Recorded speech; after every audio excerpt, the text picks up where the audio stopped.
अच्छा अऊज़ु बिल्लाहि मिनश शैतानिर रजीम बिस्मिल्लाहिर रहमानिर रहीम रब्बि इश्रह ली सदरी व यस्सिर ली अमरी वाहलुल उक़दतम मिन लिसानी यफ़क़हू क़ौली। अस्सलामु अलैकुम and a very warm welcome to all of you. Beta, today we are going to start the subject CFEP 5 tax planning and practices. This is basically an orientation type of a session. इसमें हम बहुत सी बातों को discuss करेंगे, इस paper के बारे में भी डिस्कस करेंगे, हम इस पेपर का इम्पैक्ट फ्रॉम ग्लोबल पर्सपेक्टिव भी डिस्कस करेंगे। ठीक है, हम थोड़ी बड़ी बातें करेंगे क्योंकि जाहिर सी बात है कि this is not CA intermediate, this is CA final and CA final requires a very professional and mature approach towards taxation. ठीक है, हम सब ने CA इंटर के अंदर भी इस सब्जेक्ट को देखा है और इस सब्जेक्ट को बहुत इंजॉय किया है। बड़ा इंटरेस्टिंग सब्जेक्ट है ये CA इंटर लेवल के स्टेज के ऊपर। And most importantly one of the easiest subject at CA intermediate level। ठीक है, सबसे इंटरेस्टिंग भी होता है, पास करने में भी कंपैरेटिवली आसान होता है, इसलिए ये सब्जेक्ट हमारे दिल के करीब होता है। अच्छा, but when we step into CA final things get change drastically. ठीक है, थिंग्स गेट चेंज ड्रास्टिकली और जितने भी सब्जेक्ट्स आप देखेंगे आप उनका थोड़ा सा भयानक और खौफनाक रूप ही अपने सामने देखेंगे, चाहे वो FAFR हो, चाहे वो टैक्स हो, ऑडिट हो, BFD हो, every subject, because every subject will be tested at its peak, maturity पे, पीक पे, and it will include everything, सारी चीज़ें, सारी किताबें। टैक्स की बात करूँ तो सारे टैक्सेशन से रिलेटेड जो डायरेक्ट इनडायरेक्ट टैक्सेशन से रिलेटेड लॉज हैं, वो सारे रूल्स, सारे circular letters, everything. So when the course is covered from such a comprehensive perspective, things get difficult। ठीक है, things get difficult, आसान नहीं रहती, मुश्किल हो जाती हैं। और बहर तौर CA फाइनल का स्टेज है, CA फाइनल का लेवल है, आसान तो बहर तौर हम में से कोई किसी भी सब्जेक्ट को ना समझे ना ले तो ही बेहतर बात है। ठीक है बेटा। अच्छा भाई, तो CFEP 5 tax planning and practices, इसको शुरू करने से पहले, इस कोर्स को फॉर्मली स्टार्ट करने से पहले, इस कोर्स का डिस्कशन भी शुरू करने से पहले कुछ ऐसे एस्पेक्ट्स हैं towards which I would like you to pay attention, so that the linking of this subject is established from macroeconomic perspective। देखो, किसी भी सब्जेक्ट को पढ़ लेना और यूँ समझ लो कि एक चूज़ा जो है वो अंडे के अंदर बंद होता है, तो सिर्फ वो जो अंडे की दीवारें होती हैं ना, वही उसके लिए दुनिया होती है। ठीक है, but you are CA final students, आप कोई चूज़े नहीं हो। ठीक है, आपको चीज़ों को देखना है मैक्रो इकोनॉमिक पर्सपेक्टिव से, ग्लोबल पर्सपेक्टिव से, फिस्कल पर्सपेक्टिव से, फिस्कल एंगल भी आपने इसका देखना है, एक्सप्लोर करना है। Because you being chartered accountant, when you will be qualified इंशाल्लाह, you will assumed to be tax experts, you will assumed to be an economically knowledgeable guy। Economic perspective से आप लोगों की नॉलेज मानी जाएगी। ठीक है, तो इसका थोड़ा सा एक ब्रॉडर पर्सपेक्टिव हम आज डिस्कस करेंगे इस सब्जेक्ट का, and then obviously we will dive into the nitty-gritties of the academic perspective as well. ठीक है भाई। अच्छा, मुख्तसर से तारुफ, मेरा मुख्तसर से तारुफ, जल्दी हम इसको डिस्कस कर लेंगे। Those of you who already know me, आप जानते हैं मुझे, मेरा नाम जानते हैं आप। ठीक है, my name is Munir Muhammad Shafi. I am a fellow chartered accountant from institute of chartered accountants of Pakistan. I am fellow member of ACCA as well. I am currently partner at my own firm HM Chartered Accountants। Audit और tax practice कर रहा हूँ कई सालों से। I am and I have been member of various technical and professional committees of ICAP and ACCA Pakistan। Professional experience, alhamdulillah, it has now been more than 10 years, more than 9 years of teaching experience with ICAP approved training institutes and ACCA Platinum Learning Partner। जो मेरे core subjects हैं which I teach is this taxation, advanced taxation, ACCA के कुछ subjects हैं जिसमें strategic business reporting है, audit है, जो मैं टीच करता हूँ। And teaching is my passion, ठीक है, शौक है मेरा, एंड आई लव टीचिंग अल्हम्दुलिल्लाह। खैर, more than 9 years of teaching experience at ICAP approved training institutes and ACC Platinum Learning partners, and more than 8 years of experience as a corporate trainer. Companies को corporate trainings देना, alhamdulillah, I am also involved in this area. So overall speaking, the aim is to make you sure, to ensure you that alhamdulillah you are in the safe hands, and inshallah we will together work towards your success, because your success is our success. ठीक है मेरे बच्चों, इंशाल्लाह jointly work करेंगे, jointly मेहनत करेंगे, और मेरी कोई ताकत नहीं है, मेरी कोई औकात नहीं है, मेरी कोई तारीफ़ नहीं है। तारीफ़ उस मौला करीम की, उस परवरदिगार की जिसने हमें बनाया, जिसने हमें इस काबिल बनाया। क्योंकि देखो तारीफ़ किसी मतलब मैं मुझ में अगर कोई क्वालिटीज़ हैं तो मेरी तारीफ़ नहीं है, तारीफ़ उसकी है जिसने वो क्वालिटीज़ दी। ठीक है, तो अगर अल्लाह पाक ने मुझे इनेबल किया है, इस काबिल किया है, that I am at a position at which I can help students, अल्हम्दुलिल्लाह I am helping them to pass their paper, I am helping them to enable them to earn their legal livelihood, अल्हम्दुलिल्लाह, to pass CA qualification. तो इसमें तमाम तारीफ़ अल्लाह पाक की है, और इंशाअल्लाह ताला जॉइंटली विद जॉइंट एफर्ट हम इस पेपर को इंशाअल्लाह ताला क्लियर करेंगे। CFAP 5 की मार्किंग ग्रिड और टीचिंग आवर्स। अच्छा, ये है मार्किंग ग्रिड जो ICAP ने हमें दी है। ठीक है, अगेन जिस तरह CA इंटर के अंदर भी जो हमारा टैक्सेशन का सिलेबस था वो एरियाज़ में डिवाइडेड था। अगर आपको याद हो, इतनी पुरानी बातें हैं सर, हम तो अभी पढ़ के भूल जाते हैं, इतना पुराना कहाँ से याद होगा, तो बाहर तो और याद तो रखना पड़ेगा और हाफजे को स्ट्रॉन्ग करना पड़ेगा। ठीक है मेरे बच्चों, खैर areas, 3 areas in which your course is divided. Number 1 is income tax, number 2 sales tax and FED। अगर मैं यूं कह लूं डायरेक्ट टैक्स, और ये एरिया है हमारे पास इनडायरेक्ट टैक्सेस का। ठीक है मेरे बच्चों, तीसरा एरिया एथिक्स का है। आपको याद होगा CA इंटर में भी यही डिस्ट्रीब्यूशन थी, इनकम टैक्स, इनडायरेक्ट टैक्सेस, उसमें FED नहीं था, और एथिक्स का पोर्शन बाहर था, और CA इंटर लेवल पर भी था, यहाँ पर भी इंक्लूडेड है। एथिक्स बहुत पढ़ाया जाता है आपको CA इंटर पर, CA फाइनल पे, ऑडिट में, एडवांस ऑडिट में, टैक्स में, एडवांस टैक्स में, FFR में, हर जगह पढ़ाया जाता है कि खुदा का वास्ता है भैया एथिकल हो जाओ, एथिकल हो जाओ, एथिकल हो जाओ। बाहर तो इसके ऊपर मेरी बड़ी डिस्कशन रहती है, अल्हम्दुलिल्लाह डिबेट रहती है, डिस्कशन होगी कि क्या हम एथिक्स ऐसे ही बन जाएंगे पढ़ने पढ़ाने से, या we have to strive a bit towards religion as well. क्योंकि देखो हर रिलीजन एथिक्स की दावत देता है, तो हमें थोड़ा सा अपना फोकस रिलीजन की तरफ भी करना पड़ेगा। We have to follow the religion, follow religion religiously, which will help us to be ethical. ठीक है, उसमें बात होगी बाद में। खैर, इनकम टैक्स, इनडायरेक्ट टैक्सेस में आपके पास sales tax and FED, weightage भी गिवन है, टीचिंग आवर्स भी गिवन ही हैं, यही टीचिंग आवर्स रहेंगे हमारे भी मोर और लेस। ठीक है, और इंशाल्लाह अल्लाह की ज़ात से उम्मीद है कि ये सब्जेक्ट इंशाल्लाह आपके लिए हम आसान बनाएंगे इंशाल्लाह। ठीक है, अच्छा, इसके बारे में बहुत सी बातें हमें करनी है, इस सब्जेक्ट के बारे में हमें बहुत सी बातें करनी है, अभी हमने नहीं की हैं, हम करेंगे। लेकिन इस सब्जेक्ट के बारे में मज़ीद बातें करने से पहले मैं चाहता हूं कि आज इनिशियल सेशन के अंदर मैं इस सब्जेक्ट को लिंक करूं फ्रॉम मैक्रो इकोनॉमिक पर्सपेक्टिव, मैं इसको लिंक करूं from your overall fiscal environment.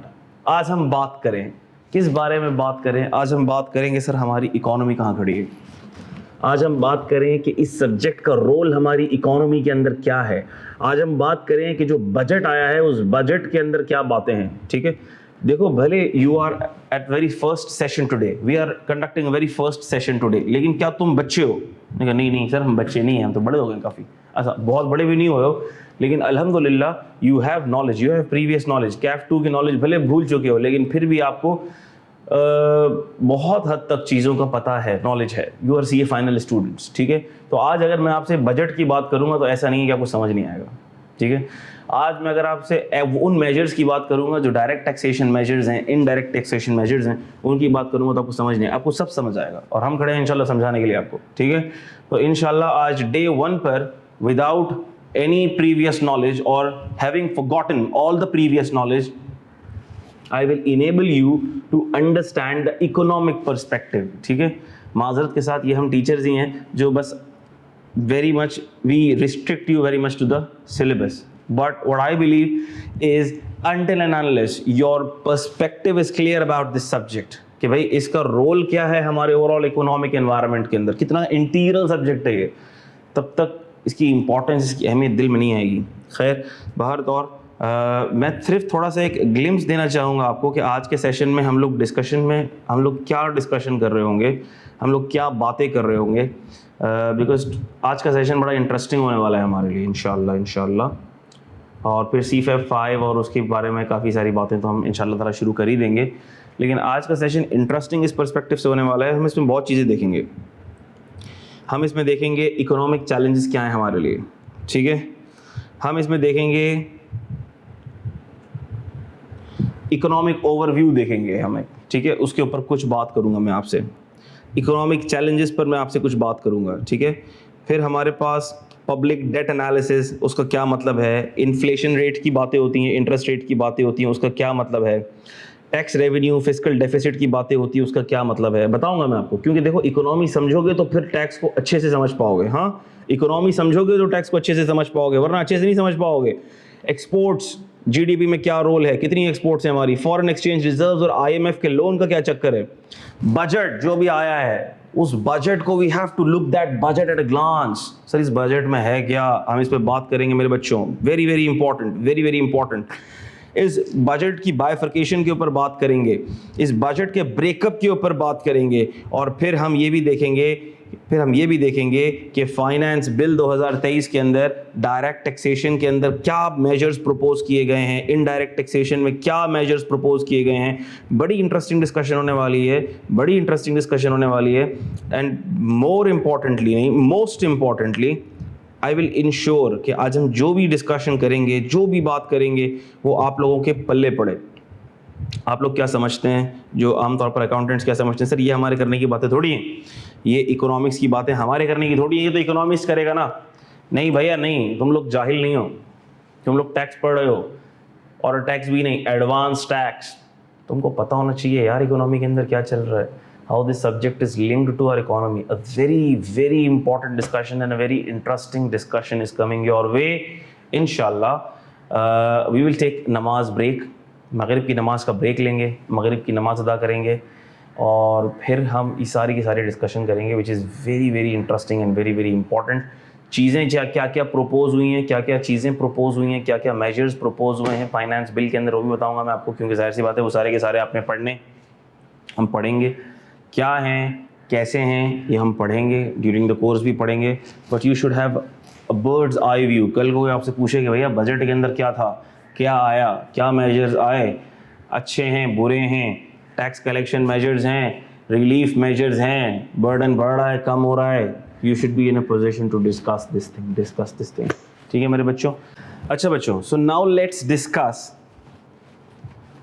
जैसा कि मैंने कहा कि we have to understand the link of this subject from the economic perspective. ठीक है, so let us now have a look at a broader economic perspective. Now let us have a look at broader economic perspective, and then we will link this subject with the economic perspective inshallah. ठीक है मेरे बच्चों। So dear students, we are now going to have a look at the broad economic picture, the key economic challenges, and the proposed amendments in the Finance Bill 2023.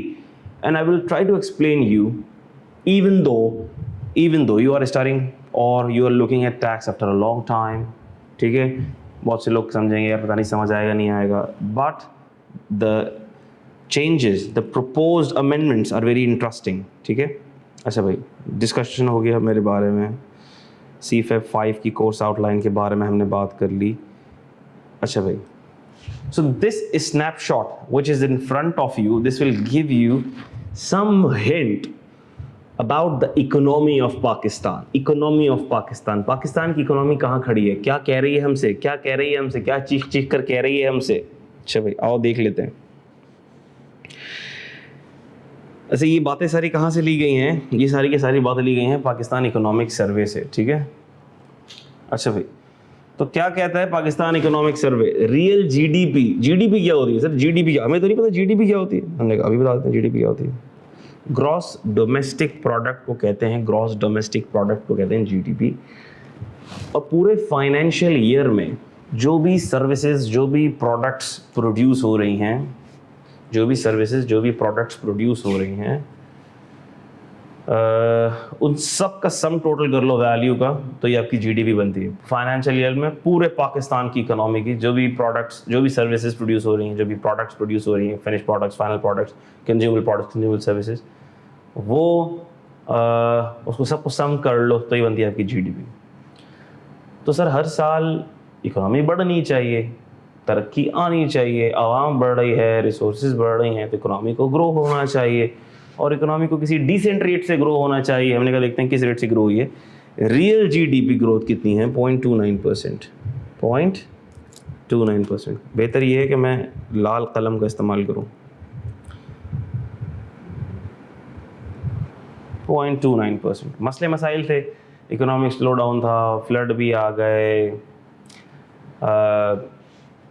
Agricultural loss हुआ हमारा बहुत ज़्यादा, dollar का मसला रहा। ये dollar का मसला क्या है, ये भी बड़ा इंटरेस्टिंग है, आ रहा है बेटा अभी 2 मिनट के अंदर, ठीक है भाई। तो मसले मसाइल रहे और डैमेजेस हुए, और 2023 के शुरू में ही ये 3 धचके लगे हमें, बड़े सिग्निफिकेंट किस्म के। देखा फ्लड डैमेजेस भी हुए, जीडीपी लॉस भी हुआ, और फिर रिहैबिलिटेशन एक्सपेंडिचर भी हुआ, ठीक है। अच्छा भाई, increase in international prices and currency depreciation, currency depreciation भी हुई, इंक्रीज इन इंटरनेशनल प्राइसेस भी हुई। अच्छा वैसे देखा जाए तो मनी टर्म्स के अंदर, करंट मार्केट प्राइसेस के टर्म्स के अंदर जीडीपी में ग्रोथ आया है, लेकिन हमने कहा ये रियल ग्रोथ नहीं है, ये मनी टर्म्स में ग्रोथ है। मनी टर्म्स और रियल ग्रोथ का क्या मतलब होता है, हमारी करेंसी भी तो डीवैल्यू हो गई, ठीक है। मिसाल के तौर पर यूँ इतना इसको छोटे से समझ लो कि अगर पिछले साल में कोई बंदा 1 लाख रुपए कमा रहा था, और अगर आज वो 1 लाख रुपए कमा रहा है, तो हमने कहा कितनी ग्रोथ हुई है उसकी, ये छोड़ दो। पिछले साल 1 लाख रुपए कमा रहा था और आज अगर वो 1,20,000 रुपये भी कमा रहा है, तो हम क्या कहेंगे उसका कितना इंक्रीमेंट हुआ है, ग्रोथ कितनी हुई है। कहोगे सर मनी टर्म्स में तो 20% ग्रोथ हो गई है, लेकिन रियल टर्म्स में कितनी हुई है। मैंने कहा सर रियल टर्म्स में इन्फ्लेशन हो गई है 30%, उसको इंक्रीमेंट मिला है 20%। तो हमने कहा सर रियल टर्म्स के अंदर तो ग्रोथ नहीं हुई है, रियल टर्म्स के अंदर तो डिक्रीमेंट हुआ है, डिक्रीज हो गई उसकी wealth. Are you getting this? Mathematics इतनी समझ पा रहे होंगे आप, ठीक है। अच्छा भाई, फिर क्या होता है कि टैक्स की कलेक्शन, अब आ रहा हूँ मैं आहिस्ता आहिस्ता आपके सब्जेक्ट को भी लिंक करता जाऊंगा, बड़ा फोकस्ड रहना है आपने, बहुत गौर से बातों को सुनना है। टैक्स की कलेक्शन जो होती है आपकी, जाहिर सी बात है मुल्क चलाने के लिए टैक्स की ज़रूरत है, ठीक है। फिस्कल मशीनरी चलेगी ही आपके पैसों से, टैक्स से गवर्नमेंट चलेगी, गवर्नमेंट के इदारे चलेंगे, एक्सपेंडिचर होगा, आर्मी का एक्सपेंडिचर होगा, हेल्थ का होगा, इंफ्रास्ट्रक्चर का होगा, एजुकेशन का होगा, पूरे मुल्क चलेगा, सही है भाई। तो ये जो पैसा कलेक्ट होगा sir, there are fiscal needs of the country and this needs to be utilized। तो सर ये जो टैक्स कलेक्शन है, अच्छी हुई है, बुरी हुई है, टैक्सेस ज़्यादा लगे हैं, कम लगे हैं, कलेक्ट ज़्यादा हुए हैं, कम हुए हैं, ये कैसे पता लगता है कि ये डिसेंट है या मॉडेस्ट है या बैड है। हमने कहा ये निकलता है tax collection as a percentage of GDP, ये एक मेजर होता है, इसको भी हम देखेंगे अभी, ठीक है। फिर बाकी चीज़ें आप लोग खुद भी रीड कर सकते हैं। पर कैपिटा इनकम देखो, per capita income dollar terms में देखा जाए तो पर कैपिटा इनकम पिछले साल से रिड्यूस हो गई। पर कैपिटा इनकम का मतलब क्या है, एक इंडिविजुअल की पूरे साल की एवरेज इनकम कितनी है पाकिस्तान में, ठीक है। सो अफसोस के साथ ये डिक्रीज़ हुई। इन्वेस्टमेंट टू जीडीपी रेशो आप खुद देख सकते हैं, डिक्रीज़ हुआ, यानी कि इकोनॉमिक इंडिकेटर्स हैव वर्सेंड, बुरे हो गए इन शॉर्ट। आगे चलते हैं। इकोनॉमिक चैलेंजेस हैं क्या हमारे इकोनॉमिक चैलेंजेस हैं क्या। ज़रा हमारे सबसे बड़े इकोनॉमिक चैलेंजेस 2 हैं। Number one budget deficit and number 2 current account deficit. Sir ये बजट डेफिसिट क्या है और ये करंट अकाउंट डेफिसिट क्या है? अच्छा भाई इसके ऊपर थोड़ी सी बात करेंगे। बड़ी इंटरेस्टिंग चीजें हैं ये दोनों के दोनों। अच्छा भाई बजट डेफिसिट और करंट अकाउंट डेफिसिट। सबसे पहले हम बात करते हैं बजट डेफिसिट की। बजट होता क्या है? क्या होता है बजट? मैं अगर आप लोगों से पूछूं कि बजट क्या होता है, आपके घर का बजट क्या है, किसको कहते हैं? बहुत से लोग कहते हैं ना हमारे इधर घर का बजट इतना है और इस महीने हमारे घर का बजट आउट हो गया। What do you mean by budget? मैं अभी इकोनॉमिक पर्सपेक्टिव से नहीं पूछ रहा हूँ, मैं आप लोगों से पूछ रहा हूँ कि अगर मैं आपसे पूछूं कि बजट क्या होता है तो क्या जवाब होगा मेरे बच्चों? जल्दी जल्दी रिस्पॉन्स देना है ताकि मुझे पता लगे कि आप लोग जाग भी रहे हैं। Anyone?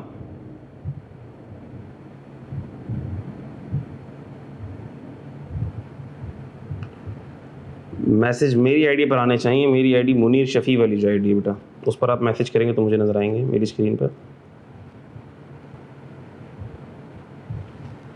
Am I audible to you? क्या मेरी बातें आप तक पहुंच पा रही हैं? और अगर पहुंच पा रही हैं तो जवाब आना चाहिए मेरे बच्चों। A forecast of future expenses,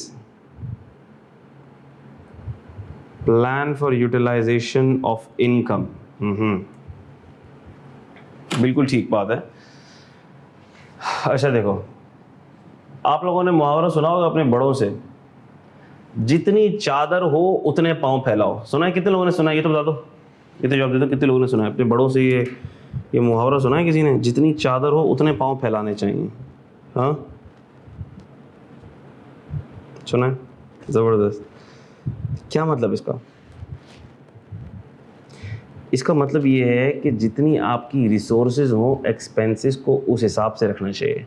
अगर हम अपने घर का भी बजट बनाते हैं ना, तो हम कहते हैं यार अच्छा भाई अब्बा की इनकम कितनी है? अब्बा की इनकम मिसाल के तौर पर है 2 लाख रुपए। अब now we will try to keep our expenses within that limit.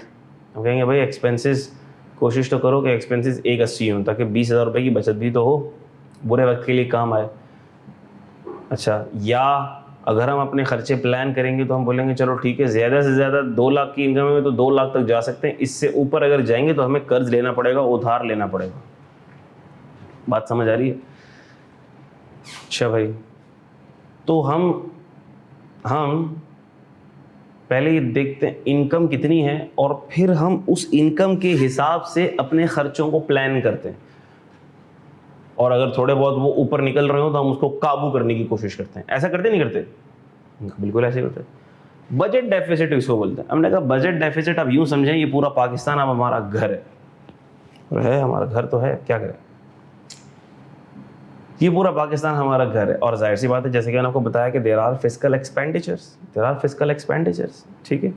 अब फिस्कल एक्सपेंडिचर में सब चीज़ें आ रही हैं। फिस्कल एक्सपेंडिचर में आपके पास डेवलपमेंट एक्सपेंडिचर भी आ रहे हैं, रोड भी बन रहे हैं, स्कूल भी बन रहे हैं, हॉस्पिटल। अब वो अलग बात है, डिबेटेबल टॉपिक है कि सर रोड बन रहे नहीं बन रहे हैं, स्कूल बन रहे नहीं बन रहे हैं, गवर्नमेंट स्पेंडिंग हो रही है नहीं हो रही है, ये अलग बात है, एक अलग बहस है ये पूरी, ठीक है।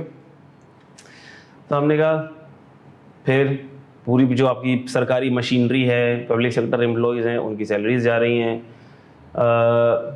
आर्म्ड फोर्सेस हैं उनकी सैलरी जा रही हैं, जजेस सैलरीज जा रही हैं, ठीक है, पूरी सरकारी मशीनरी चल रही है, ठीक है भाई, पूरा मुल्क चल रहा है। तो हमने कहा सर मुल्क चलाने की कॉस्ट है, यहाँ पर हो ये रहा है और होता ये है कि भाई हम कहते हैं अखराजात तो हमारे हैं एक्स, मिसाल ले रहा हूँ मैं, अखराजात तो हैं हमारे 100 के।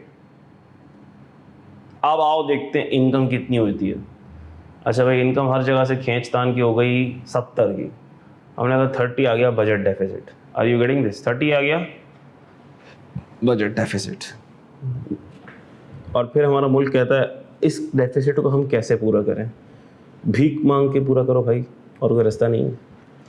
लोकल बैंक से भीख मांगो, आवाम से भीख मांगो, गवर्नमेंट बॉन्ड इशू करो, ट्रेजरी बिल्स इशू करो, IMF से भीख मांगो, दोस्त ममालिक से भीख मांगो। डेफिसिट को पूरा करने के ये तरीके हैं, ऐसा ही। तो हमने कहा बजट डेफिसिट, जितनी चादर थी आपने पाँव उतने नहीं फैलाए। पहले आपने पाँव फैला दिए बहुत सारे लंबे चौड़े, उसके बाद जब चादर देखा तो चादर तो छोटी सी थी, ठीक है भाई। तो हमने कहा अब क्या होगा, बजट डेफिसिट होगा भाई, बजट डेफिसिट होगा, ठीक है। और बजट डेफिसिट की एक झलक मैं आपको ज़रा दिखाऊं भी।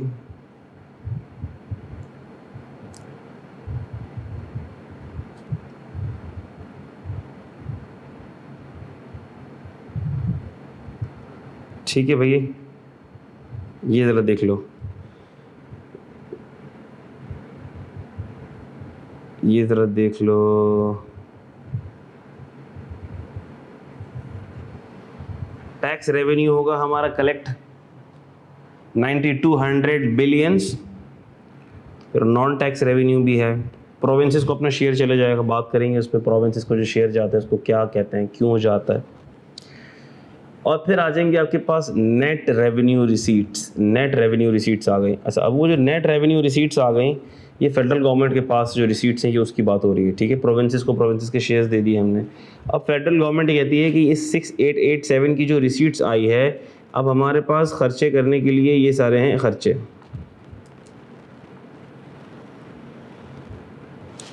अच्छा, ये टैक्स रेवेन्यू वो चीज़ है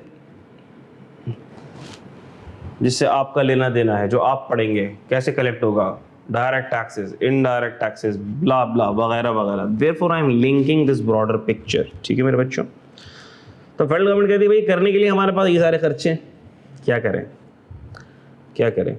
खर्चे कितने चेक कर रहे हैं, रेवेन्यूज कितने,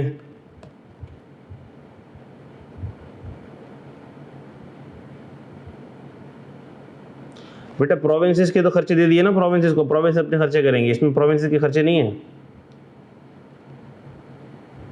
सही है, are you getting this? Provinces वाले खर्चे अलग हो गए।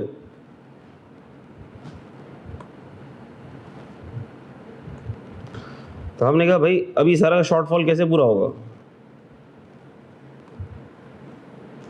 नॉन बैंक बोरोइंग, ठीक है। नॉन बैंक बोरोइंग में बॉन्ड्स पब्लिक को इशू करेंगे, फॉरेन मार्केट में बॉन्ड्स वगैरह इशू करेंगे, टी बिल्स वगैरह, ये सब बातें। बैंक बोरोइंग, बैंक से बोरोइंग करेंगे, प्राइवेटाइज करेंगे, और फिर भी जब अखराजात पूरे नहीं हो पाएंगे तो हमने कहा फिर नेट एक्सटर्नल बोरोइंग भी हमें करना पड़ेगी, ठीक है भाई। तो ये एक ब्रॉडर पिक्चर मैंने आपको दी ताकि आपको ये आइडिया हो कि हम किधर खड़े हैं। और सबसे ख़तरनाक बात क्या है, सबसे ख़तरनाक बात ये है, सबसे अलार्मिंग बात ये है, 7303 देख रहे हैं आप।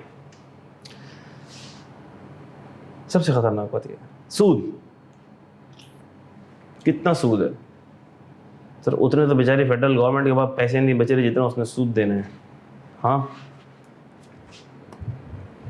सूद के विशेष सर्कल के अंदर किस कदर फंस गए हम।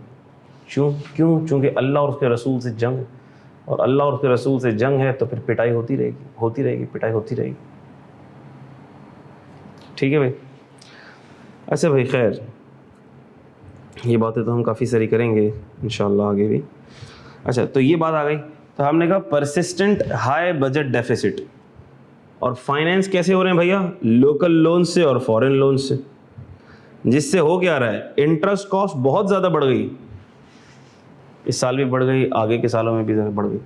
जितना डेफिसिट होता चला जाएगा, जितनी बोरोइंग करते चले जाओगे, उतना सूद पे करना पड़ेगा। ये विशियस साइकिल है, ये कभी ना ख़त्म होने वाला साइकिल है भैया। इससे निकलने के लिए तो फिर भाई आपको शरीयत पर ही आना पड़ेगा, ठीक है। सूद को हराम ही करना पड़ेगा, पूरे निज़ाम को बदलना पड़ेगा, और अल्लाह करे उसकी तरफ हम जाएं। डेवलपमेंट एक्सपेंडिचर रिड्यूस करना पड़ेंगे आपको। देखो फिर क्या होगा, फिर फलाह बहबूद का काम नहीं होगा, फिर लोगों की फलाह बहबूद का काम नहीं होगा, फिर मुल्क की तरक्की के काम नहीं होंगे, तरक्याती काम नहीं होंगे। फिर क्या होगा, फिर सूद होगा। Getting this?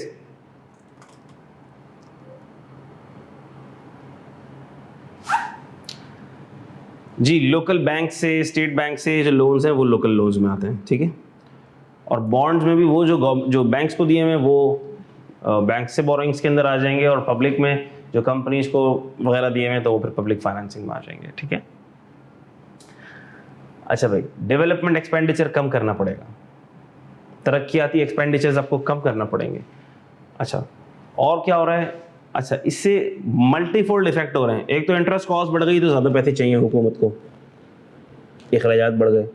अच्छा, फिर हो क्या रहा है? उससे डेवलपमेंट एक्सपेंडिचर कम हो रहे हैं, तरक्याती काम कम हो रहे हैं। अब तरक्याती काम जब कम होते हैं तो लोग टैक्स नहीं देते। अरे भैया, लोग टैक्स देंगे तो फिर हुकूमत के पास पैसे आएंगे तो हुकूमत फिर आगे पेमेंट करेगी ना। लेकिन पहिया ही उल्टा चल गया है। वही कहता है ना कि भाई, एक तो आपकी तदबीर है और एक है जो अल्लाह पाक की जो हिकमत है, अल्लाह पाक के जो फैसले हैं। इंसान की अकल के हिसाब से थोड़ी चलेगा।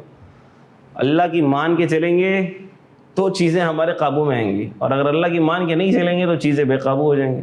फिर चाहे 10 वज़ीर ख़जाना सर जोड़ कर बैठ जाएँ, हाँ, फिर चाहे दुनिया के जितने अल्लाह में सर जोड़ कर बैठ जाएँ, मसाइल का हल नहीं होगा। इंटरेस्ट कॉस्ट बढ़ रही, तरक्याती काम कम हो रहे हैं, पब्लिक ट्रस्ट कम हो रहा है, रेवेन्यू जनरेशन कम हो रही है, इंटरेस्ट की कॉस्ट कैसे बेयर हो? बजट डेफिसिट तो आएगा।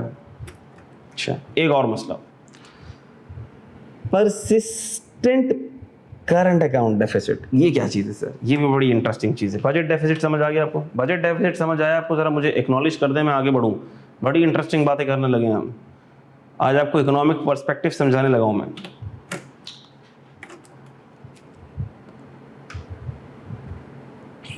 अच्छा भाई, current account deficit. Current account deficit क्या चीज़ है? करंट अकाउंट डेफिसिट, अच्छा देखो, अफसोस की बात, एक और अफसोस की बात बताऊं मैं आपको। हमारी जो इकोनॉमी है, our economy is import based economy. Import based economy का मतलब क्या है? इंपोर्ट बेस्ड इकोनॉमी का मतलब यह है कि माजरत के साथ, जब कभी भी हमारी जीडीपी ग्रो करेगी और लोग बढ़ रहे हैं, नीड्स बढ़ रही हैं, कंजम्पशन बढ़ रही है, तो देखो, हो ना हो इकोनॉमी तो ग्रो करेगी, वसाइल तो ग्रो करेंगे। अच्छा, फिर एक इंसान की सोच, यहाँ पर एक छोटी सोच इंसान की एक और भी आ जाती है, जो मैंने बात सुनी, जो मैंने ICAP पोस्ट बजट कॉन्फ्रेंस में भी बड़े फोरम पर भी ये बात सुनी। खैर, ये हमारे ईमान की कमज़ोरी है कि हमारी पॉपुलेशन बहुत बढ़ रही है, उसको कंट्रोल करना पड़ेगा। अच्छा भाई, भैया पॉपुलेशन बढ़ रही है, उसको कंट्रोल करना पड़ेगा। हम ये भी तो कह सकते हैं कि हमें अपने रिसोर्सेज को बेहतर तौर पर चैनलाइज करना पड़ेगा, हमें अपने रिसोर्सेज को मज़ीद बेहतर तौर पर एक्सप्लोर करना पड़ेगा। क्योंकि देखो, रिस्क देने का वादा तो अल्लाह पाक ने किया है। कोई जी नफ्स जब दुनिया में आता है, उसके आने से पहले उसका रिस्क तैयार होता है, और रिस्क देने वाला अल्लाह है। रिस्क का वादा अल्लाह पाक ने किया है, और रिस्क इंसान को ऐसे ढूंढता है जैसे मौत इंसान को ढूंढती है। ये तो हमारी दुनियावी सोच है ना। पूरी सुबह से लेकर रात तक ख्वार हो रहे, फिर रहे हैं, पैसे के पीछे भाग रहे हैं। मिलेगा उतना जितना नसीब में, और जितना नसीब में लिखा है किसी की ताकत नहीं है कि वो रोक सके। तो हमने कहा भाई, जितनी रिसोर्सेज, जितने लोग बढ़ते चले जाएंगे, पैदा होते चले जाएंगे, अल्लाह पाक उनके नसीब का रिस्क भी देते चला जाएगा। भाई, क़यामत तक आने वाले लोगों को अल्लाह पाक ने खिलाना है, और हम तो छोटी सी मखलूक है भाई। चरिंद, परिंद, हैवानात, समंदर के अंदर जो मखलूक़ात हैं, उनकी क्या खुराक है भाई? आपको तो पता ही नहीं। एक वेल मछली की कितनी खुराक है आपको तो नहीं पता। अल्लाह पाक उसको रोज़ खिला रहे हैं, रोज़ पेट भर के खिला रहे हैं। ना सिर्फ एक वेल मछली को खिला रहे हैं, बल्कि जितनी भी करोड़ों अरबों वेल मछलियाँ होंगी उन सबको खिला रहे हैं अल्लाह पाक। और वेल मछली से बड़ी बड़ी मछलियाँ होती हैं, उनको भी अल्लाह पाक खिला रहे हैं। तो देखो भाई, रिसोर्सेज तो देने वाले अल्लाह हैं। ये तो आपका कमज़ोर यकीन है कि लोग बढ़ रहे हैं तो आपकी रिसोर्सेज ख़त्म होते चले जाएंगे, या आपकी इकोनॉमी के लिए ये एक नेगेटिव साइन है। नहीं, ये हमारे ईमान की कमज़ोरी है। बाहर तौर जब ऐसी बातें होती हैं, जब ऐसे यकीन होंगे, तो फिर अल्लाह पाक आपके गुमान के मुताबिक ही मामला करते हैं। इसका मतलब पिटाई हो रही है उस तरफ से भी बाहर तौर। करंट अकाउंट डेफिसिट किसको कहते हैं? देखो, हमारी इकोनॉमी है इंपोर्ट बेस्ड इकोनॉमी, क्योंकि कोई भी गवर्नमेंट आती है वो मैन्युफैक्चरिंग पर, इंडस्ट्री लगाने पर, इंसेंटिव्स, मैन्युफैक्चरिंग के इंसेंटिव्स देने पर उनको तो मौत आती है। ठीक है, अपनी करप्शन तो ख़त्म हो, उसके बाद फिर आगे की बातें करेंगे, आगे की सोच होगी। ठीक है भाई, तो उन्होंने कहा मैन्युफैक्चरिंग यहाँ पर किन चीज़ों की हो रही है? किसी भी चीज़ की नहीं हो रही, सब बाहर से आ रही है। गाड़ियाँ बाहर से आ रही हैं, फ़ोन बाहर से आ रहे हैं, फार्मास्यूटिकल का सारा रॉ मटेरियल बाहर से आ रहा है हमारे पास। ठीक है, हर चीज़ बाहर से आ रही है। अगर कोई चीज़ बन भी रही है तो उसका भी रॉ मटेरियल बाहर से आ रहा है। ठीक होगी बात? तो हमारी इकोनॉमी हाईली डिपेंडेंट है इंपोर्ट्स पर। इंपोर्ट्स पर, दूसरे कंट्रीज से परचेजिंग करना पड़ेगी हमें, ठीक है। गाड़ियों का हाल आपने देख ही लिया, ठीक है, कि हम एक गाड़ी तक खुद बना नहीं पा रहे हैं, असेंबल हो रहे हैं, असेंबल के भी सारे पार्ट बाहर से आ रहे हैं, यहाँ पर सिर्फ असेंबल हो रहे हैं, जोड़ रहे हैं और गाड़ी बन रही है। फ़ायदा यानी कि हम स्टेप ही नहीं ले रहे टुवर्ड्स मैन्युफैक्चरिंग, सारे टेक्निकल प्रोडक्ट्स बाहर से आ रहे हैं। अच्छा, ना सिर्फ ये बात, खाने पीने की चीज़ें बाहर से आ रही हैं, चॉकलेट्स इंपोर्ट हो रही हैं, कैट फूड इंपोर्ट हो रहा है, डॉग फूड इंपोर्ट हो रहा है, लोग मर रहे हैं, cat food dog food import हो रहा है। अच्छा, जब ये सारी चीज़ें इंपोर्ट होंगी तो इंपोर्ट कैसे होंगी? पैसे देने पड़ेंगे। पैसे किस करेंसी में देने पड़ेंगे? पैसे आपको देने पड़ेंगे माजरत के साथ डॉलर में, जो इंटरनेशनल करेंसी चल रही है, इंटरनेशनल ट्रेडिंग करेंसी डॉलर। जब आपको डॉलर में ये पैसे देने पड़ेंगे मेरे बच्चों, क्या आपके पास डॉलर हैं? क्या ये डॉलर आपकी करेंसी है? नहीं। करेंसीज की भी डिमांड और सप्लाई एक्सचेंज रेट को डिटरमिन करती है। करेंसीज की demand supply, relative demand supply exchange rates को डिटरमिन करती है। अब मिसाल के तौर पर हमें इंपोर्ट करने के लिए डॉलर बहुत ज़्यादा चाहिए, we don't have dollar, sir dollar आएगा कहाँ से? डॉलर आएगा एक्सपोर्ट से। मिसाल के तौर पर मेरी इंपोर्ट है 1000 की और मेरी एक्सपोर्ट है, मिसाल ले रहा हूँ 700 की, यानी कि मेरे पास जो डॉलर आ रहे हैं, जो डॉलर आ रहे हैं वो 700 आ रहे हैं और मेरा खर्चा हो रहा है $1000 का, और ये हर साल अगर ये गैप बढ़ता चला जाएगा तो हमने कहा इस गैप को ब्रिज कैसे करेंगे हम? सर एक काम करते हैं, ये जो ब्रिज है ना, ब्रिज, इस ब्रिज को हम PKR से बना देते हैं, कंस्ट्रक्ट कर देते हैं PKR से। हमने कहा बेटा बाहर से जो चीज़ें आनी हैं वो PKR में नहीं आनी, वो डॉलर में आनी। So you need dollar, so the demand for dollar is increasing because your imports are increasing, because your needs are increasing, and to meet your needs you are not focusing on local generation, you are not focusing on local manufacturing, you are not focusing on establishing local industries, you are trying to find easy way out by importing things and meeting your ends, which is a short-term measure, which is not a long-term measure, which is a short-term measure. Are you getting this? तो sir ये अभी मसला क्यों हुआ? ये तो बहुत पहले से चल रहा है।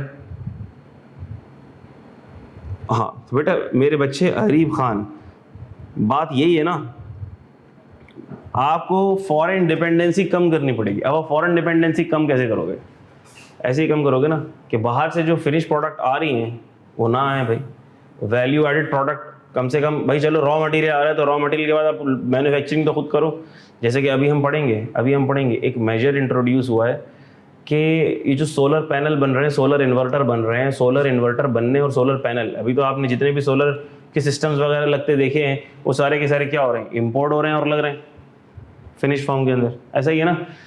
अब सोलर की लोकल मैन्युफैक्चरिंग होगी, पैनल बनेंगे, इन्वर्टर बनेंगे, रॉ मटेरियल भले बाहर से आ रहा है लेकिन देखो वो तो फिर सस्ता आएगा ना, लेबर यहाँ की लगेगी, बिजली यहाँ की लगेगी, आगे का एडेड कन्वर्जन कॉस्ट यहाँ की लगेगी।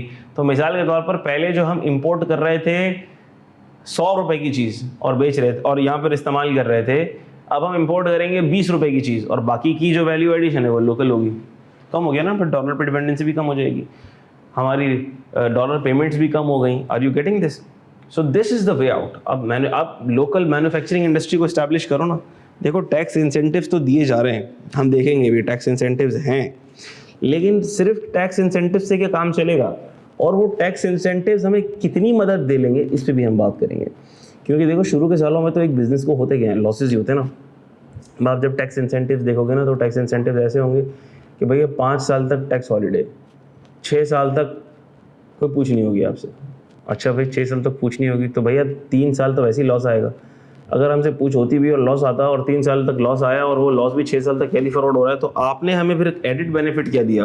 वो बेनिफिट तो लॉ में सबके लिए है ना,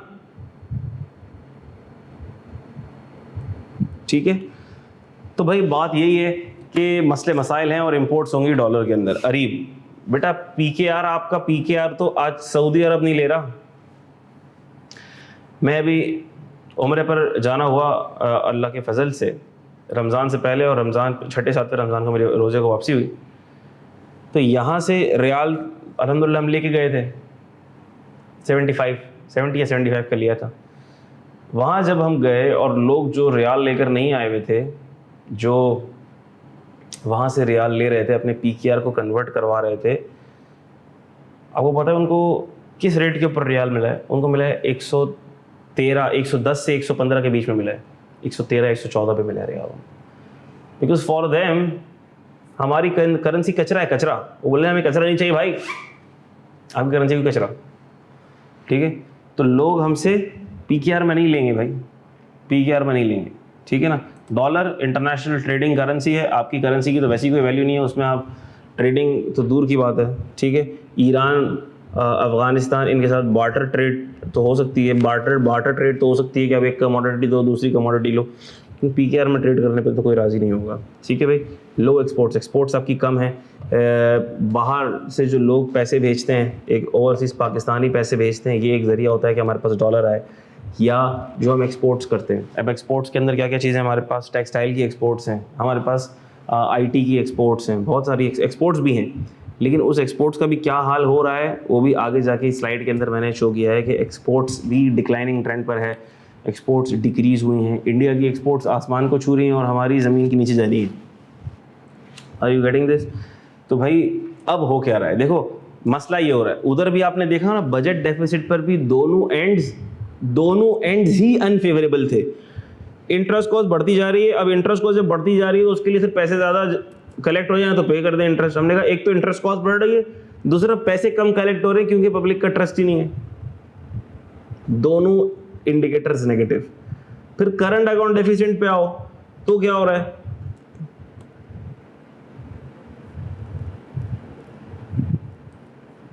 जी बेटा हुमेरा, मैं उस पर भी आ रहा हूं।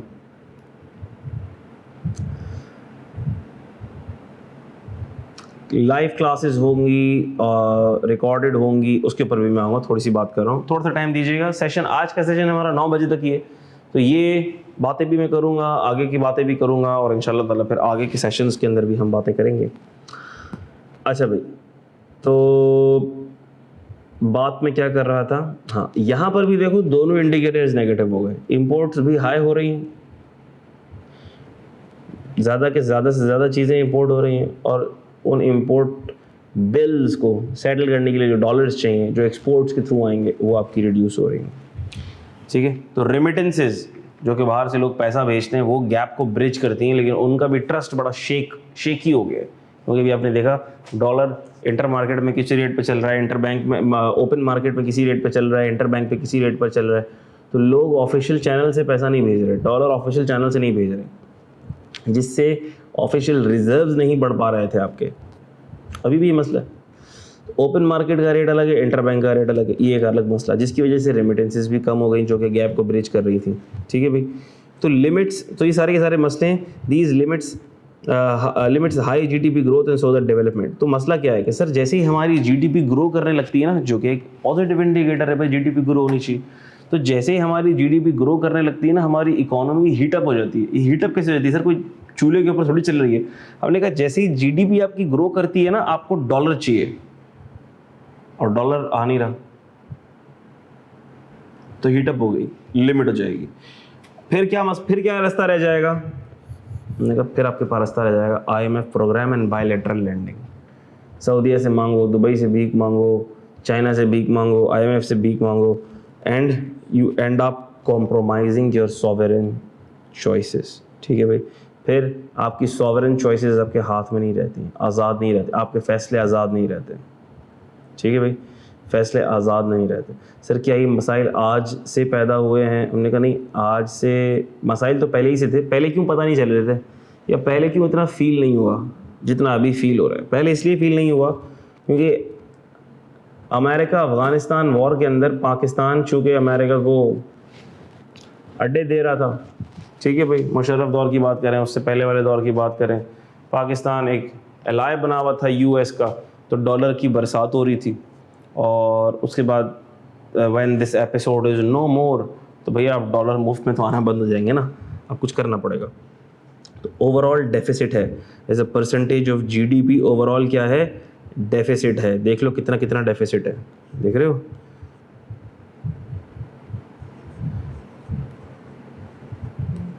Deficit as a percentage of GDP. अभी एक्सपेक्टेशन है 2022-23 की, ठीक है, एक्सपेक्टेड कि ये नंबर होंगे, लेकिन इससे बुरे की ही उम्मीद लगाई जा सकती है। ये तो इकोनॉमिक सर्वे लिख रहा भाई, ठीक है भाई।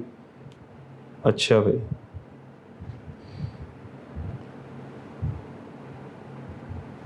अच्छा भाई, अभी जो टाइम हो रहा है हमारे सेशन चलेगा 9 तक, ठीक है। और अभी जो टाइम हो रहा है वो हो रहा है 8:26। तो तकरीबन 15 से 20 मिनट का डिस्कशन मैं मज़ीद करूँगा। उसके बाद फिर मैं बात करूँगा कि लाइव ऑनलाइन क्लासेस होंगी 10-15 मिनट एंड के, फिर हम मज़ीद क्योंकि ये डिस्कशन 2 सेशंस का होगा और उसके बाद फिर हम, बिकॉज जो प्रोपोज्ड अमेंडमेंट्स हैं वो भी ऑब्वियसली आप लोगों के लिए बड़ी इंटरेस्टिंग हैं और बड़ी रेलेवेंट हैं, क्योंकि ये सारी की सारी प्रोपोज्ड अमेंडमेंट्स हमने देखनी है, पढ़नी।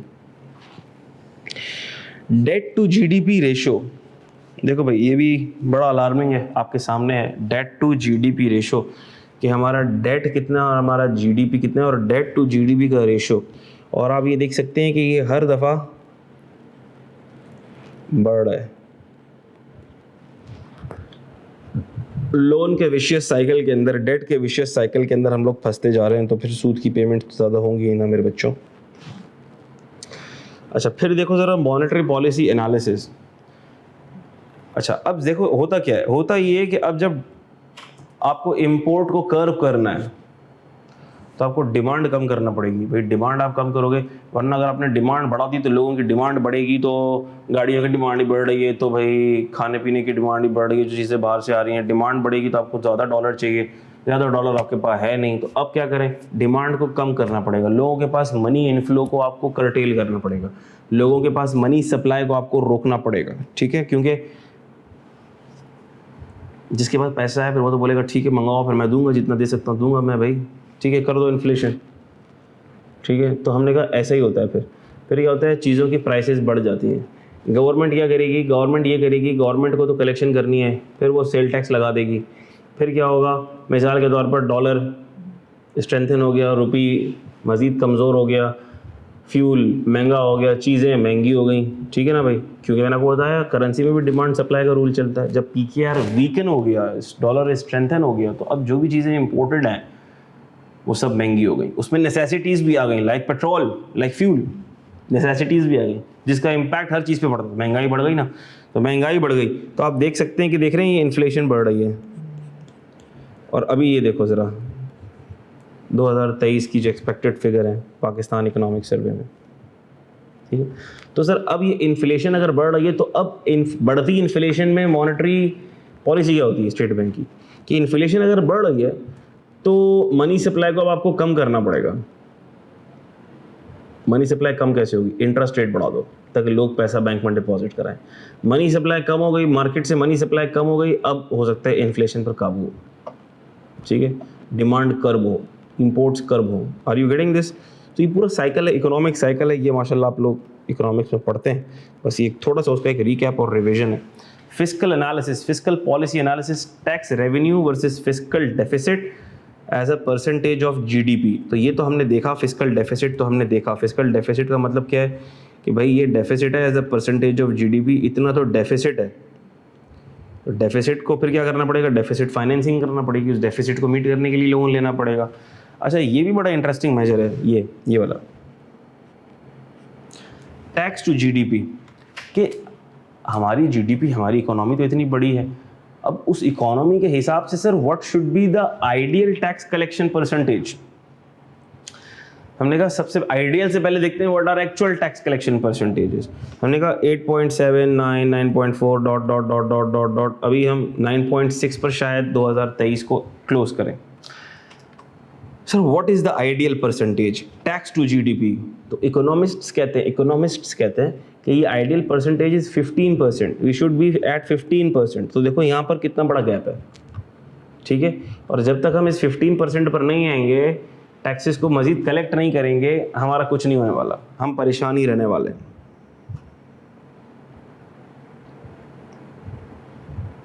ठीक है, ये बातें हमने की, पिछली स्लाइड में भी हो गई ये वाली, ठीक है। टैक्स टू जीडीपी, ये भी बड़ी इंटरेस्टिंग चीज़ है बेटा, ये देखना। Exports as a percentage of GDP, ये जो मैंने आपसे एक्सपोर्ट्स की बात की, ये देखो डिक्लाइनिंग ट्रेंड चेक करो ज़रा।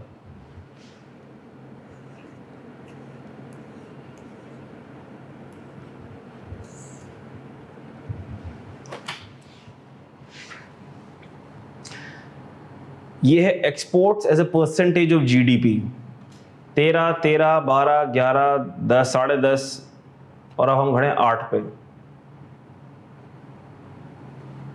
सी where we are lying. Ideally ये कहाँ होना चाहिए? हमने कहा आइडियली तो छोड़ दो, अगर ये 8 नहीं 13 पर ही होता ना, 2024 में ये 13 पर ही होता, तो 13 पर होगा तो $48 बिलियन चाहिए हमें, $48 बिलियन इधर से आ जाएंगे, लेकिन उसके लिए इसे वापस 13 पर जाना पड़ेगा। अब ये जा पाता ही नहीं जा पाता। There are measures in the budget, finance bill में ऐसे मेजर्स हैं जो आईटी एक्सपोर्ट्स को सपोर्ट कर रहे हैं।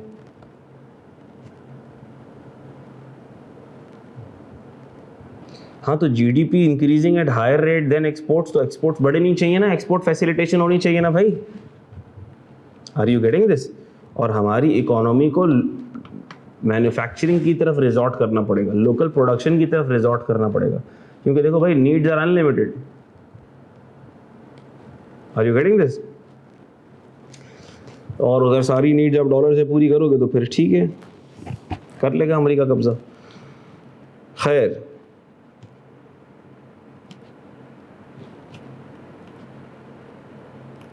तो ये एक और इंटरेस्टिंग स्लाइड है before we move on to the budget. ये वाली,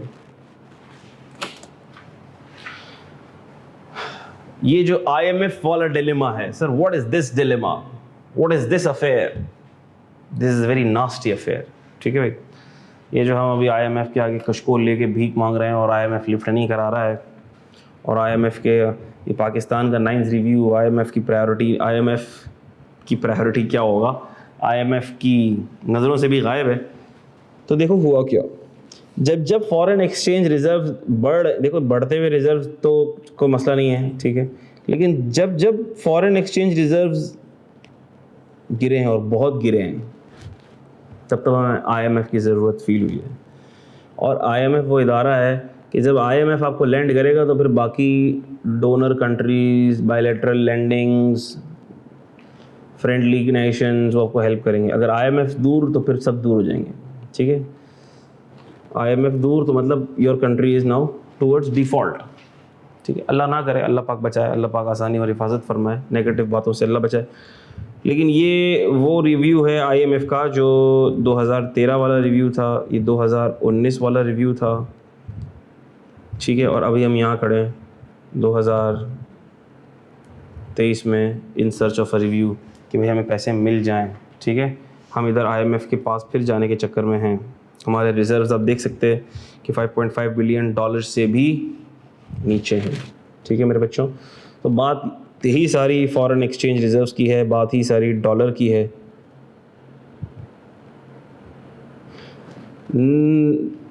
देखो पे बैक्स टू IMF भी, इंटरेस्ट पेमेंट्स भी, सिर्फ पे बैक ऑफ लोन नहीं, इंटरेस्ट पेमेंट्स भी, हाई इम्पोर्ट्स भी। Are you getting this? फिर बहुत से लोग जो डॉलर की होर्डिंग कर रहे हैं, इसको बहुत अच्छा समझ के अल्लाह माफ़ कर, अल्लाह उनको हिदायत दे। खैर, और फिर वो बताया कि लोग बाहर से रेमिटेंसेस भी नहीं भेज रहे हैं, इंटर मार्केट और ओपन इंटर बैंक और ओपन मार्केट का जो फ़र्क है डॉलर का, उस चक्कर में। बस एट अ ग्लांस, अब आ जाओ ज़रा, अब आपके टैक्स की तरफ जा रहे हैं, ठीक है। तो ये पिक्चर मैं आपको पहले भी दिखा चुका कि tax revenue, non tax revenue collection कौन से एवेन्यूज से होती है, टैक्स रेवेन्यूज़ की कलेक्शन कौन से एवेन्यूज से होती है। नेक्स्ट स्लाइड में अभी आप देख ही लोगे। प्रोविंशियल शेयर, ये आफ्टर 18th अमेंडमेंट प्रोविंसेस का शेयर दे दिया जाता है ताकि प्रोविंसेस अपने खर्चे कर पाएँ, ठीक है। प्रोविंसेस के अपने प्रोविंशियल बजट्स अनाउंस हो रहे होते हैं और प्रोविंसेस अपने टैक्सेस लगा रहे होते हैं जो प्रोविंसेस के एम्बिट में जाते हैं। या आपने पढ़ा भी था कैफ 2 के अंदर, कॉन्स्टिट्यूशनल प्रोविजंस के अंदर, कि प्रोविंसेस किन चीज़ों पर टैक्स लगा सकता है, कैसी कलेक्शन होती है। जो बड़ा फेमस है सर्विसेज के ऊपर जो सेल्स टैक्स लगता है वो प्रोविंसेस के पास जाता है, हम पढ़ेंगे भी इंशाल्लाह, ठीक है भाई। फिर इसके ऊपर मैंने बात की कि ये हमारे अखराजात हैं। इस अखराजात के अंदर अगर आप देखें तो ये चेक करें आप ज़रा, ठीक है भाई, कहाँ पहुँचा हुआ है ये चेक करें ज़रा, पेंशन चेक करें ज़रा। ये वो लोग हैं जो रिटायर्ड हैं, जो किसी काम के नहीं हैं, उनको पेंशन जा रही हैं, जिसे बोलते हैं ना अंधे कुएं के अंदर पैसा जा रहा है और कितना जाएगा कुछ नहीं पता, और हर साल बढ़ता जा रहा है। ठीक है भाई, फिर सिविल गवर्नमेंट जो चल रही है उसके पैसे, जो चलती हुई सिविल गवर्नमेंट है, जो चल भी नहीं रही, पता नहीं रेंग रही है, लंगड़ा रही है, क्या कर रही है।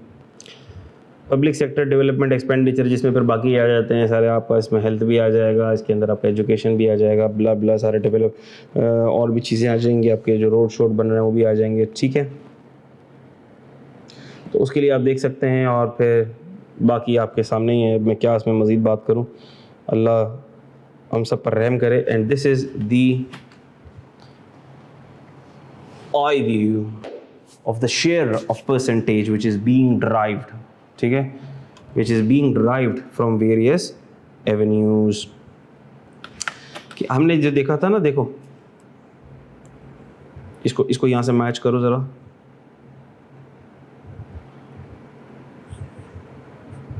$9200 का टैक्स रेवेन्यू, 9200 बिलियंस का टैक्स रेवेन्यू। अच्छा ठीक है, ये स्लाइड में हुई थी। ठीक है, अब आप देख भी सकते हैं परसेंटेज बेसिस के ऊपर कि रिसीट्स और एक्सपेंडिचर का एक percentage, birds eye view of the percentages. ठीक है, तो वहाँ तो आपको एब्सोल्यूट नंबर्स पता लग रहे थे, लेकिन यहाँ पे आपको परसेंटेज भी पता लगेगी कि ये जो आपकी नेट रेवेन्यू रिसीट्स हैं, ठीक है भाई, और ये जो इंटरेस्ट पेमेंट्स हैं, see this, are you getting this. और ये देख लो 12% आपके डिफेंस वाले भाई साहब ले जा रहे हैं, पेंशन, सिविल गवर्नमेंट की रनिंग 12%, तो ये लोग खा रहे हैं भाई। उसमें भी फिर 30% सैलरीज में इजाफा कर दिया ना। खैर इन्फ्लेशन बढ़ रही है तो सैलरीज में इजाफा नहीं करते, तो वो लोग भी हड़ताल ही कर देते। लेकिन बहरहाल बात ये है कि फिर काम तो करें, फिर हराम खोरी तो ना करें ना। सही है भाई, उस पर दिल दुखता है। सो this is the birds eye view in percentage terms of the receipts and expenditure. और ये है आपके पास जो मेन डायरेक्ट टैक्सेस और इनडायरेक्ट टैक्सेस का प्रोपोर्शन है कलेक्शन का। ठीक है, जो आपने पढ़ना है कि क्या मेजर्स हैं, क्या इनकम टैक्स मेजर्स हैं, किन किन चीज़ों पर इनकम टैक्स है, किन किन चीज़ों पर सेल्स टैक्स है, क्या एग्जेम्पशंस हैं, क्या चार्जिंग सेक्शंस हैं, क्या तरीके हैं बचने बचाने के। ठीक है भाई, तो ये 9200 बिलियन जो कलेक्ट हो रहा है, उसमें आप देख सकते हैं कि इनकम टैक्स का पोर्शन है 40.4, सेल्स टैक्स का प्रोपोर्शन है 38.5, कस्टम ड्यूटी का है 12.8, एफईडी का है 7.9, और बाकी छोटा मोटा चिल्लड़ ये WWF WPPF वगैरह से भी अर्न हो रहा है। ठीक है मेरे बच्चों, सो this is how the breakup of FBR of revenue, tax revenue which is being generated.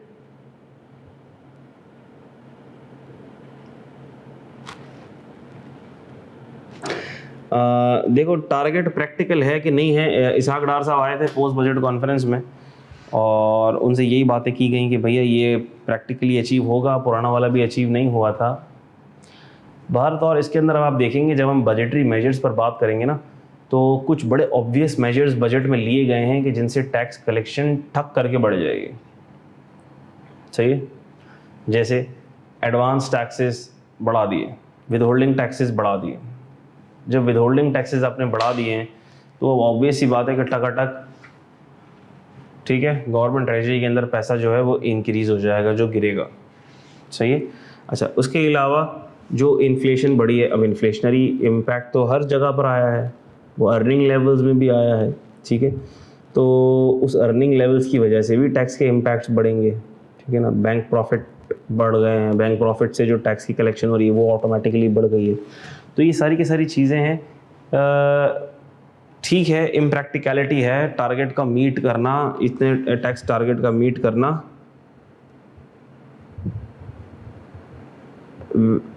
बात करते हैं इस पर।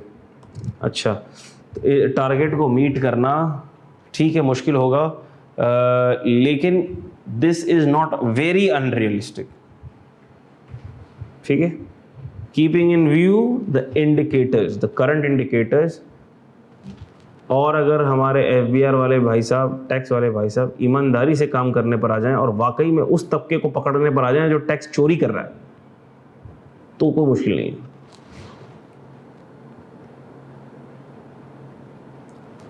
गौर से देखिएगा बेटा। तो हमने कहा कि जो इनकम टैक्स का रेवेन्यू कलेक्शन होता है सर, वो कैसे होता है? हमने कहा वो जबरी कलेक्शन ज़्यादा होता है। जबरी कलेक्शन किसको कहते हैं? जबरी कलेक्शन इसको कहते हैं कि हमने जगह जगह चौकीदार बिठा दिए हैं, जिसे हम कहते हैं विदहोल्डिंग एजेंट। पता है आपको, सी एंटर में भी पढ़ा था आपने विदहोल्डिंग एजेंट। तो हमने कहा सर वो विदहोल्डिंग एजेंट चौकीदार बिठा दिए हैं जो चौकीदारी करके जबरी टैक्स कलेक्ट करते हैं, वसूल करते हैं। तो टोटल टैक्स कलेक्शन में, इनकम टैक्स की टोटल कलेक्शन में सर उन जबरी कलेक्शंस का कितना परसेंट है? हमने कहा 66 to 70% तो उन जबरी कलेक्शंस का अमल दखल है, जो कि इस बजट के अंदर इंक्रीज भी हुआ है। हम देखेंगे कितना इंक्रीज हुआ है। फिर advance tax, quarterly monthly advance taxes जो कंपनीज को पे करने होते हैं, 147 के जो टैक्सेस होते हैं, वो 22 से 24% टैक्स कलेक्शन आपकी वहाँ से आ रही होती है।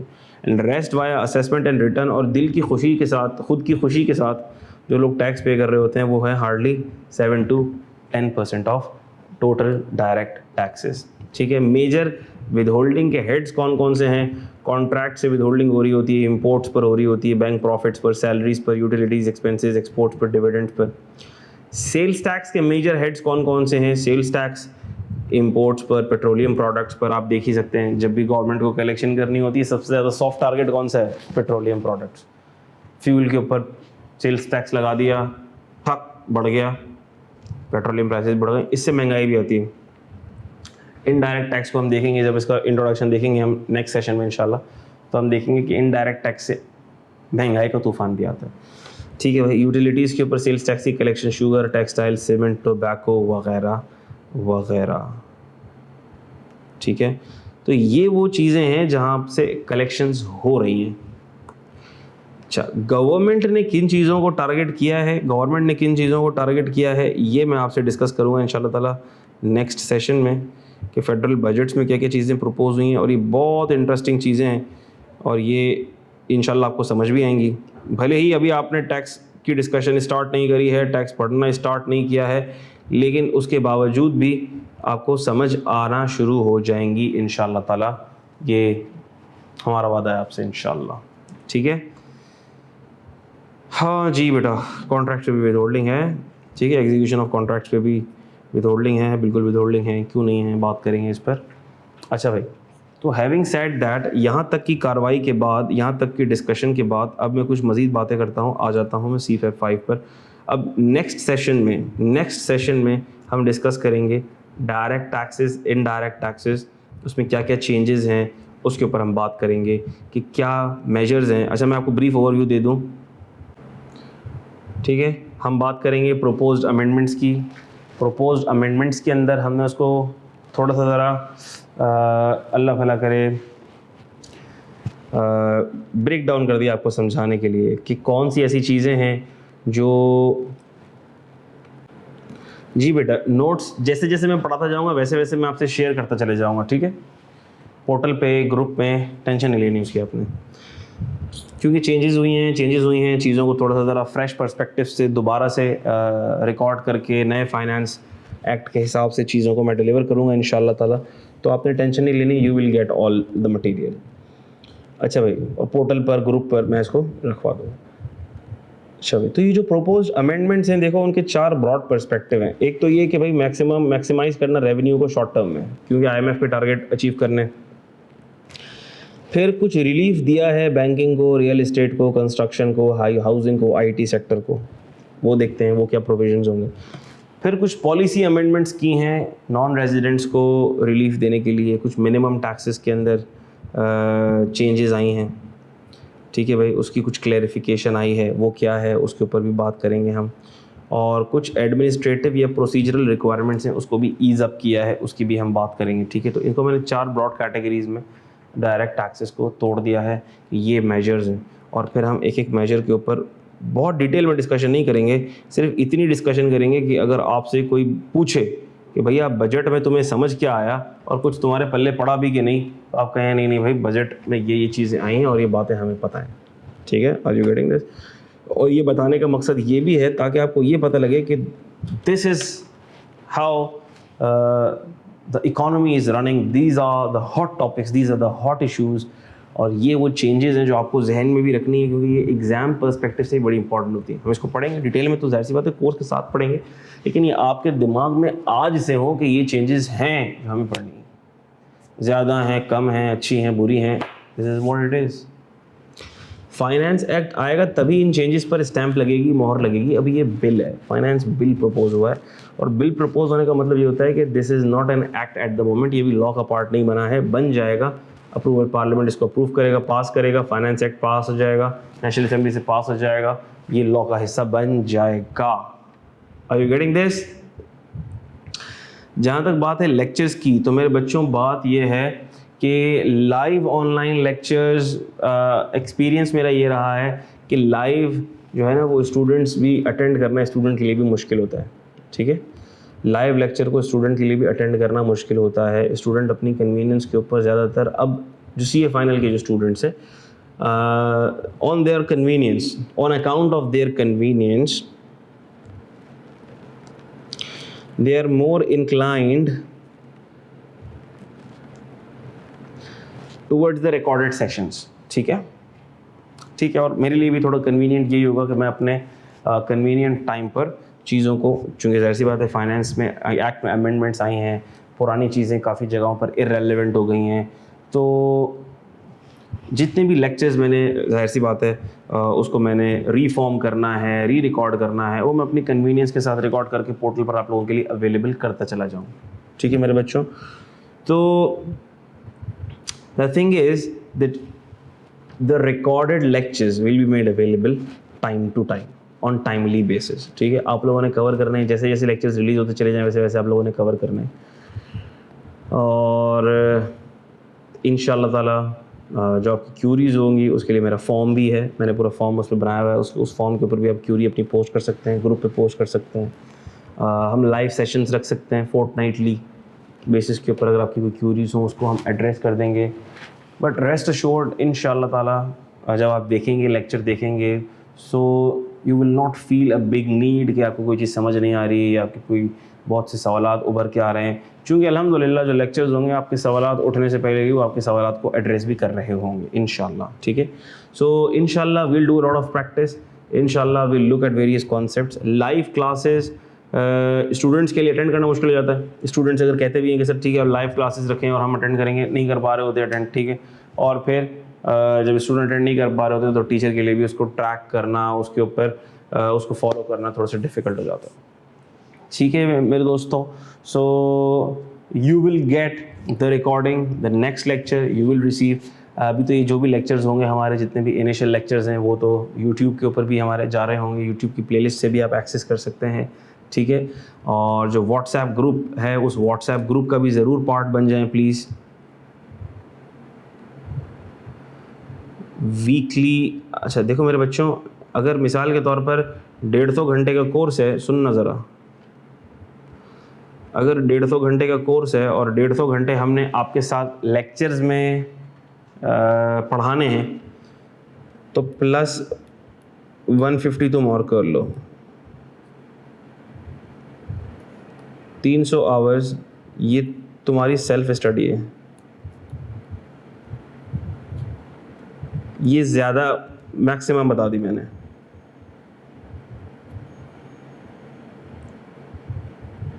ठीक है।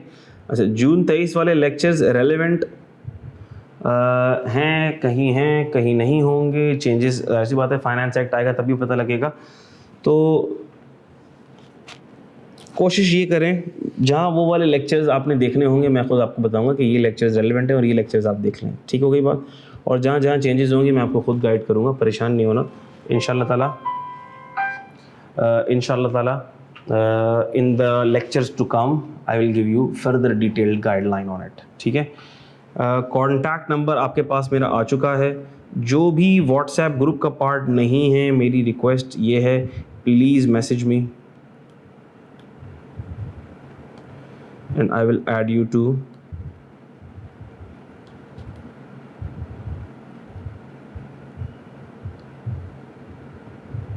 WhatsApp group. ठीक है, मैं आपको लिंक शेयर कर दूंगा व्हाट्सएप ग्रुप का, आप मुझे मैसेज कीजिएगा, I will send you the link of the WhatsApp group.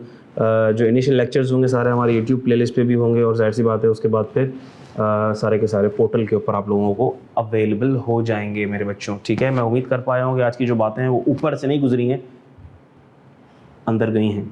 ठीक है मेरे बच्चों, इंशाअल्लाह ताला I will try to make this journey a learning journey, an interesting journey. गो कि हमें लॉ से पढ़ना पड़ेगा, बेयर एक्ट से पढ़ना पड़ेगा, उसके बारे में बातें मैं नेक्स्ट सेशन में करूँगा।